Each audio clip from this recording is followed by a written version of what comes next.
Yeah, this was great. We just finishing up at the Mount Pelier Arts Festival in Laurel, and great festival. We were here on behalf of the Maryland National Capital Park and Planning Commission, and Sonia Kitchen brought us out, and it was great. We got the kids involved and doing Shaker Ray and djembe and playing a little bit of Doon Doon, and then we just got a chance to kind of go through and work some of the pieces. So today we had Papa Aziz with us, and Brother Abdul Muhammad, Michelle Hutton, Monique Walker, Patina Struggles, and wonderful day for it. You can't ask for a better day out here in Laurel. So if by the time you see this on Facebook, you know we're just wrapping up on our 30th and keeping it going.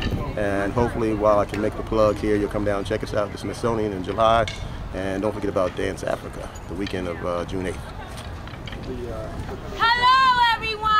Hello! I want some brave folks to come to the front and dance with us. Please don't make me come get you, because I will. Come on, baby, let's go. You want to let them get? Yeah. I have to come get you. Stay right there. Stay right there. Stay right there. I'm right here. Stay right there.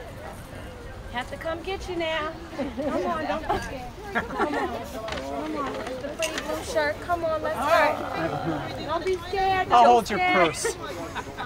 People are walking away now. I'm holding the purse.